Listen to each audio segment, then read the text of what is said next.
एक किसान की समझदार बेटी। एक गरीब किसान अपनी बेटी के साथ झोपड़ी में रहता था। उसके पास खेती करने के लिए थोड़ी सी ज़मीन थी। फसल बेचकर थोड़े रुपए ही मिलते थे। उनसे वे 2 समय का खाना भी नहीं खा पाते थे। एक दिन वह राजा के पास अपनी समस्या लेकर गया। राजा बहुत दयालु था। उसने किसान को खेती करने के लिए अपनी ज़मीन में से थोड़ी सी ज़मीन दे दी। राजा ने कहा, यह ज़मीन तो हमारी ही रहेगी, परंतु इस पर उगने वाली फसल तुम्हारी होगी। किसान बहुत खुश हुआ और राजा को धन्यवाद देकर अपने गाँव लौट आया।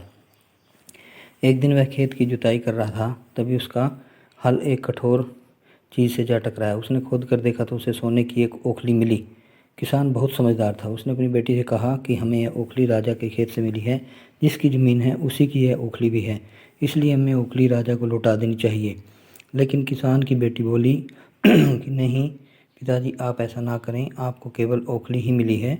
अगर राजा ने आपसे इसकी सोने की मूसली भी मांगी तो आप क्या करेंगे? इसलिए आप इस ओखली को अपने ही पास रख लीजिए। परंतु किसान को अपनी बेटी की यह बात अच्छी नहीं लगी। वह राजा के पास ओखली लेकर जा पहुंचा। दरबार में वैसा ही हुआ जैसा कि उसकी बेटी ने कहा था। राजा ने सोचा कि किसान ने लालच में आकर मूसल अपने पास रख ली है। बेबस किसान राजा को सोने की ऐसा मूसल कहाँ से ला कर देता। नतीजा यह हुआ कि किसान को जेल में डाल दिया गया। भोले किसान को ऐसी गलती की सज़ा मिली थी जो उसने की ही नहीं थी। लेटे लेटे वह दिन रात रोता रहता और यही कहता कि काश मैंने अपनी बेटी की बात मान ली होती।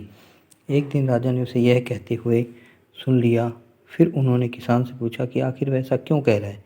किसान ने राजा को पूरी बात बताई। यह सुनकर राजा को अपनी गलती का एहसास हुआ और किसान को फ़ौरन छोड़ दिया गया।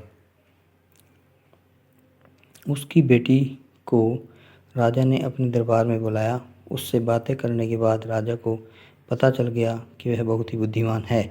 राजा ने उस राज्य के खजाने का मंत्री बना दिया।